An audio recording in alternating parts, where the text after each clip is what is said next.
John wasn't sure how long he'd been on the station. It had been at least 3 days since he'd been taken. The cold walls of his cell gave no answers. He had no memory of how he'd arrived, only that everything had gone dark after a routine patrol, and then the waking nightmare. The harvest station was silent, except for the hum of machinery. It was nothing like the old colony on the edge of human space, where John had spent the last 18 years. There, life was slow. Quiet. He had become used to it, used to being alone, maintaining the crumbling systems, fixing old pipes and flickering lights. The loneliness didn't bother him anymore. It had become his only companion. But here, everything was different. They called themselves the Concord. Alien beings, taller than any human. Their sleek forms were a mix of soft skin and metal implants. Their language was strange, but somehow he understood them. They communicated through words, images, and thoughts that felt almost like direct commands to his brain. Human, one of them had said the first time he was brought into the main chamber. You are here to contribute. He had no idea what they meant at first. His mind was clouded by confusion.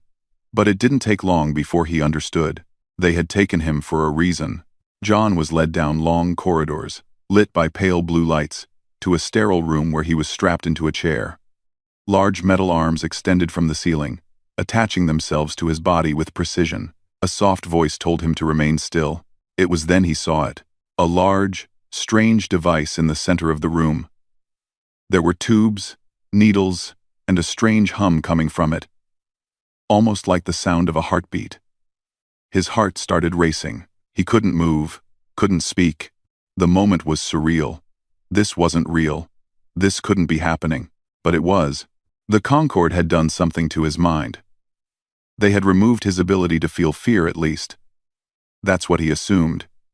He felt numb. His body obeyed their commands without protest. His hands, cold and stiff, gripped the arms of the chair as the metal tubes descended toward him. We extract what is needed, the voice said, though its meaning was as foreign as the creature that spoke. John stared at the machine, his mind still trying to grasp the situation. What were they doing to him? They hadn't hurt him physically, not yet. But there was something worse, something more invasive. He could feel it, and then it happened. The tubes began to pulse. The first touch sent a jolt of energy through his body, a strange sensation that made his chest tighten and his skin burn with heat. He didn't understand what it was, but it felt like his very essence was being taken, drained away. His muscles tightened, and his hands clenched harder. He fought against the straps holding him, but they were too tight. Too secure. He could feel his pulse accelerating. There was a strange hum building within him, starting from his core and spreading through his veins. It was almost like a fire. Slowly consuming him, the machine's hum deepened, and he felt a sudden rush of emotion, a flood of memories that weren't his own. He saw his wife's face, his daughter's smile. He remembered the day he left Earth, the final goodbye. He remembered the lonely years in the colony, the empty nights staring at the stars, the quiet sound of his own thoughts. Why was this happening to him? The machine was pulling something from him, something more than his energy. It was pulling out his memories, his essence, his pain. And it seemed to want more. Enough, he thought, trying to push back, to hold on to what was left of his mind. But the feeling only grew stronger. A rush of power surged inside him, not just from his muscles, but from his mind, his emotions. His memories flickered like images on a broken screen. He tried to push them down, but they flooded out of him, overloading the machine. And then, the Concord made their mistake. They didn't realize that humans who had lived through loss, who had been pushed to the edge and beyond, were different. They had something that no other species had. Something the Concord could never have anticipated. It wasn't fear that gave humans power. It wasn't the pain or the struggle. It was resilience, the ability to endure, to remember, to fight through isolation and never give up. It was the human spirit. The machine that was supposed to drain him continued to pulse, but instead of drawing out more energy, it began to spark and buzz. The alien machine surrounding him hummed louder, clicking and turning. John felt his body tense. The more they tried to control him, the more his mind pushed back. It was like an internal rebellion. His muscles clenched as the energy inside him began to grow, becoming too much for the station to handle. He didn't know what he was doing, but it felt like his entire being was pushing back against them, against the isolation, against the fear. Stop. It was the first real command he heard in his mind, not from the machine, but from him. John didn't know how, but he was overloading the machine. The station trembled. The lights flickered. He could hear the Concords speaking to each other in their strange language. But he didn't care anymore. All that mattered was that he was alive. He was still human, and no one, no machine, no alien was going to take that from him. As the room began to shake, John's thoughts became clearer. He could feel the energy building inside him. The memories, the loss, the pain, everything that had been buried for so long. And now, all of it was pouring out. His emotions, his humanity, surged out of him, and the station seemed to react. The Concorde were unprepared. They had never seen a human like this before, and John was just beginning to understand what he had inside him. The harvest station did not shake often. It was built by the Concorde to be perfect, balanced, controlled, predictable. Every system responded exactly as expected. Every living subject behaved within known limits, until the human. Warning lights appeared along the curved walls of the extraction chamber. Soft blue colors shifted to sharp amber. The hum of machines deepened into a strained vibration, like metal trying not to scream. John remained strapped to the chair, but something had changed. He could feel it. The pressure inside his body was no longer painful. It was focused, steady, like a storm that had found a center. His breathing slowed. Even as the machines around him struggled to keep up, Concorde scientists gathered behind a transparent barrier. Their long fingers moved across floating displays, symbols flashing faster and faster. "This output is exceeding projected limits," one of them said. "That is impossible," another replied. "The subject has not been conditioned." John did not understand their words, but he felt their attention. He felt their concern. And somewhere deep inside, he realized something important. They were afraid. The machine connected to his body tried to regulate itself. Tubes glowed faintly as they adjusted flow rates. The system expected the human mind to break under pressure, to release energy quickly and then collapse. Instead, John's mind held on. His thoughts drifted not to fear, but to routine. Long days fixing broken solar panels, quiet meals alone, talking to no one, yet still waking up every morning and choosing to continue. The station pulled at those memories, and instead of weakening him, they strengthened the flow. Power levels climbed. "Reduce extraction," a Concorde overseer ordered. The machine obeyed. The pull lessened slightly, and the energy spike grew worse. "That should not happen," one scientist said. They did not understand humans were not simple systems. Humans adapted. When pressure changed, they changed with it. John felt the machine loosen its grip, and his mind responded by pushing back harder, not with anger, but with purpose. He remembered every time he had chosen to survive instead of giving up.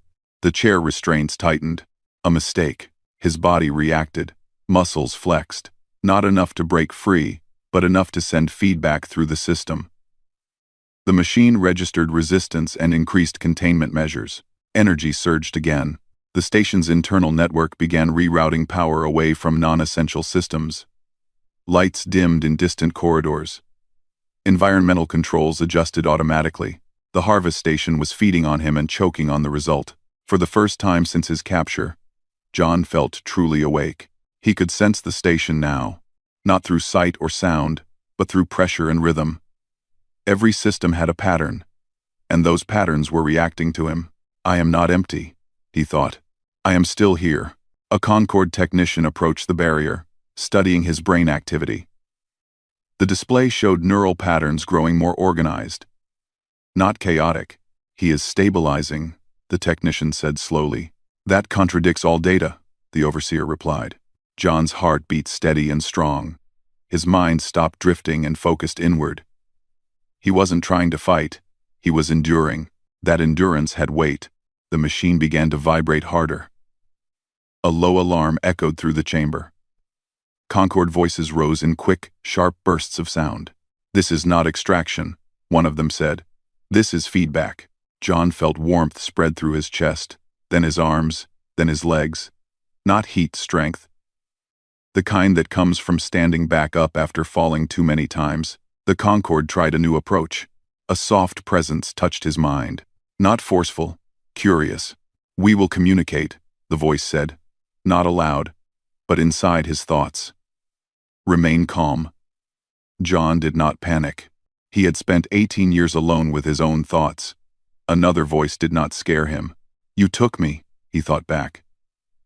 "Now you're surprised I didn't break." There was a pause. The presence withdrew slightly, as if startled. "He is responding," the technician said. "Direct cognition exchange is active." John felt memories shift again, but this time, they were not pulled. They were shared. Images moved between minds. The empty colony. The endless repairs. The quiet determination to keep systems running even when no one thanked him. The Concord felt it. Their kind lived in constant connection. They did not understand isolation, as humans did. They had never needed to be strong alone. The energy reading spiked again higher than before. "This is dangerous," the overseer said. "Terminate extraction." The machine began shutting down. But John felt the sudden change and adjusted without thinking. His mind tightened its focus. He did not let go. He did not collapse. He held. The system resisted the shutdown. Power surged through auxiliary circuits. The station shook again. Stronger this time. Somewhere far away. Metal groaned. Emergency barriers slid into place across the chamber. The Concord realized the truth too late. The human was no longer just a subject. He was an active variable. John's breathing remained slow. His thoughts were clear. He was not angry. He was not afraid. He was present. "I won't disappear," he thought. Not at them, but for himself. The extraction machine sparked. One of the glowing tubes cracked, light spilling out like liquid fire. Automated systems rushed to contain it. "This exceeds safety margins," a scientist said. "Yes," the overseer replied. "And the human is still stable." That made no sense to them. To John, it felt natural. He had spent years holding himself together with nothing but routine and memory. A machine pulling at him was just another hardship. And like all the others, he adapted. The Concord disengaged the final extraction link. The machine powered down completely, leaving the room in uneasy silence. John slumped slightly in the chair, but he did not lose consciousness. The restraints loosened a fraction.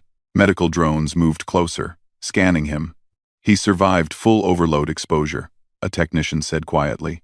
"No," the overseer corrected. "He controlled it." That word carried weight. Controlled. The Concord began reclassifying data in real time. What they had thought was a resource now looked more like a threat. John opened his eyes. For the first time since being taken, no machine was touching him. The room was quiet. The station still trembled faintly. Systems stabilizing after stress they were never designed to handle. He did not smile. He did not speak. But the Concord could feel it. The human was not finished. And neither was the harvest station. The Concord did not sleep. But if they could, the harvest station would have been called restless.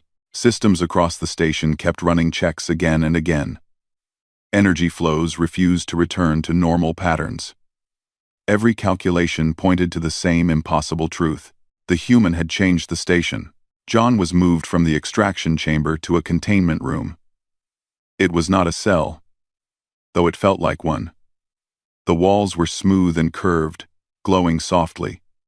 No restraints held him now. Only invisible fields kept him inside. He sat on the floor, back against the wall, breathing slowly. He felt tired but not weak. Medical drones hovered nearby, scanning him without touching. The Concord watched from beyond the walls. Careful now. Curious in a way that bordered on caution. "He should be unconscious," one scientist said. "He should be damaged," another added. "But he is stable," the overseer replied. "More stable than before." John closed his eyes and focused inward. The strange pressure he felt earlier was still there, but it no longer felt dangerous. It felt organized, like a muscle he had not known he possessed. When he breathed in, the pressure tightened slightly. When he breathed out, it relaxed. Control. 18 years of solitude had taught him something no training ever could. How to sit with thoughts. How to let memories exist without drowning in them. The Concorde tried again to reach him. This time, the mental contact was slower. Careful. Human, the voice said inside his mind. You are exceeding expected parameters. John opened his eyes. I always did, he thought back. There was a pause. The Concorde did not understand humor, but they sensed confidence. We do not intend harm, the voice continued. You took me, John replied. You didn't ask. Another pause. The Concorde reviewed data streams as they spoke. Brain activity, emotional regulation, energy resonance. All of it contradicted their models. They had studied thousands of species. None reacted like this. You produce energy through deprivation, the voice said. Through absence.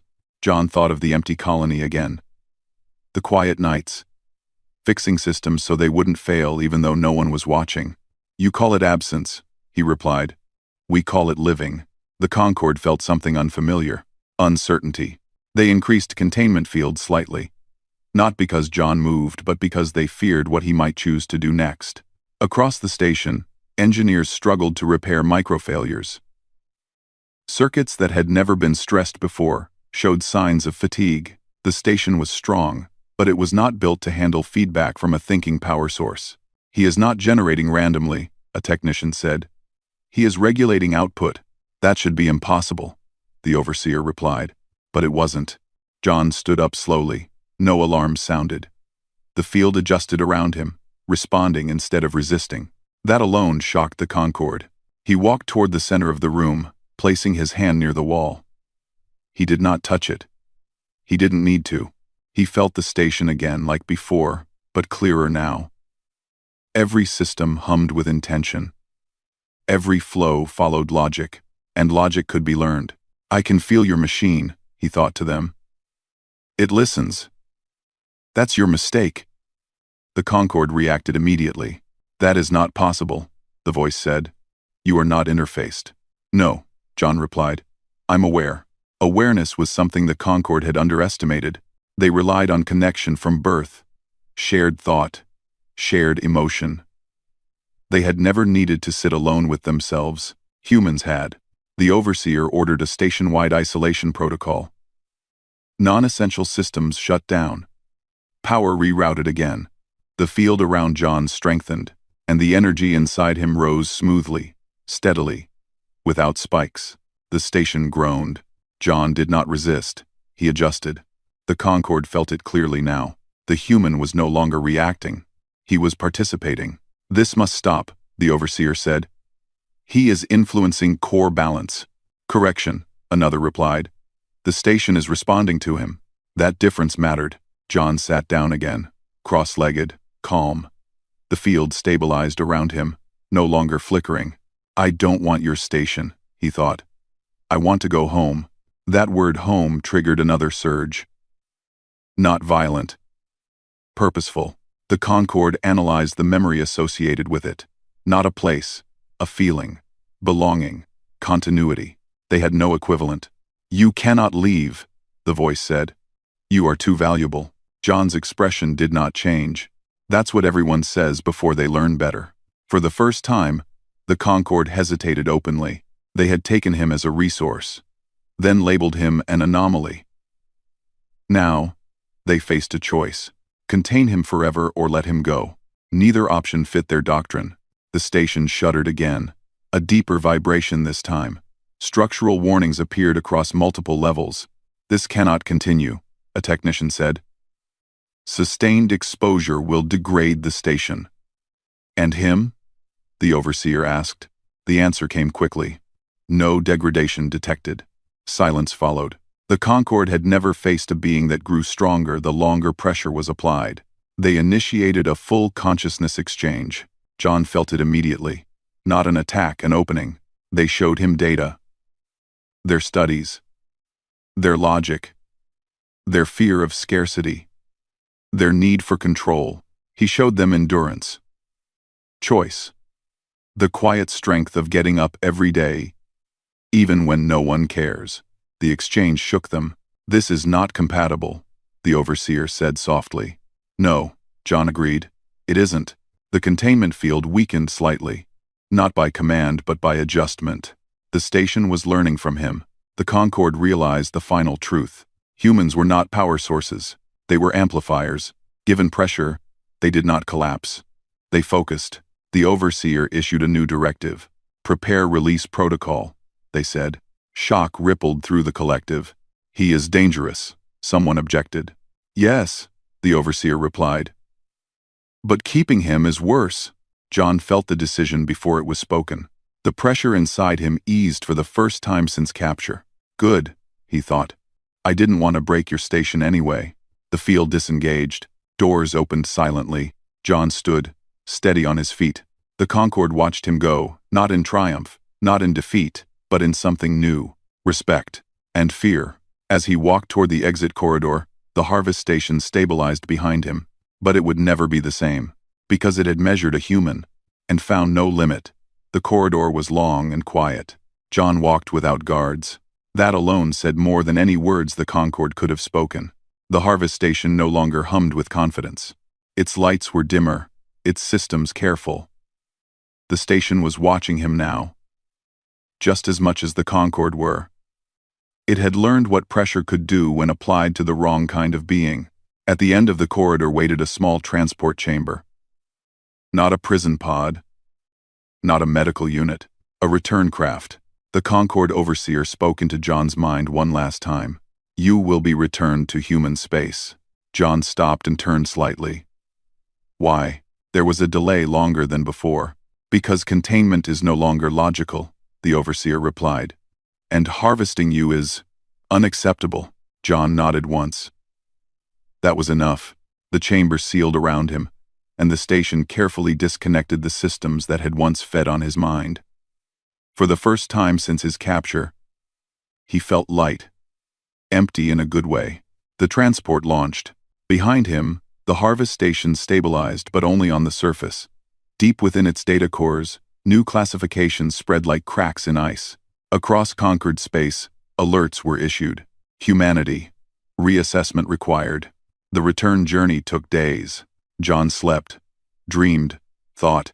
The strange inner pressure faded slowly, like a muscle relaxing after years of being clenched. But something remained. Awareness. Control. He knew now that humans carried strength that did not show until tested. And he knew the galaxy had just tested the wrong one. When the craft finally arrived near human territory, Concorde escorts kept their distance. They did not scan him. They did not speak. They simply let him go. The pod entered human space and transmitted a simple message before disengaging. Subject released. No further claim. Then the Concorde ships vanished. The frontier colony had not changed. Old metal, fading lights, the same quiet. John stepped onto the docking platform alone. No crowds, no celebration. Just the familiar wind and the distant hum of tired generators. He breathed in slowly. Home. Colony officials rushed to him soon after. Questions came fast. Medical scans, reports, worry. John answered what he could. "They took me," he said simply. "They thought I was a resource." "And?" one official asked. John looked at the stars. They learned better. It did not take long for others to notice. Human ships passing through nearby systems reported strange behavior. Concorde patrols changed course when human transponders appeared. Harvest stations near human borders shut down operations entirely. Then came the leaked data. A small package of Concorde research appeared on the human network. No threat. No warning. Just information. Human scientists studied it in silence. The Concorde had rewritten their doctrine. Where humans were once listed as biological energy assets, they were now labeled something else. Category: endurance species. Risk level: extreme under sustained pressure. Recommendation: non-interference. The galaxy took notice. Other species read the report carefully. They did not see weapons. They did not see fleets. They saw graphs showing energy output rising under isolation. Neural patterns stabilizing under stress. Systems failing, while the human mind adapted. A quiet truth spread faster than fear ever could. Humans were dangerous not because they attacked, but because they did not break. John returned to his old routine. He fixed panels, replaced cables, kept the lights on. But he was not alone anymore. Messages came from Earth, from stations, from other colonies. People wanted to know what happened. John told them the same thing every time. They thought pressure would empty me, he said.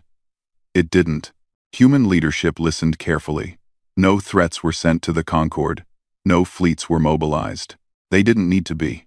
The message had already been delivered. Far away, in Concorde space, the Overseer reviewed new simulations. Every model involving humans ended the same way. Containment failed. Harvesting failed. Control failed. Pressure only made them stronger. A Concorde elder asked the question no one had dared to say aloud. What happens if they choose to push back?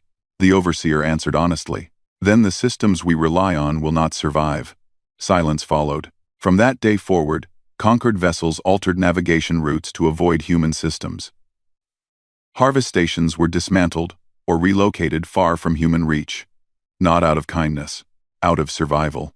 Years passed. John aged quietly.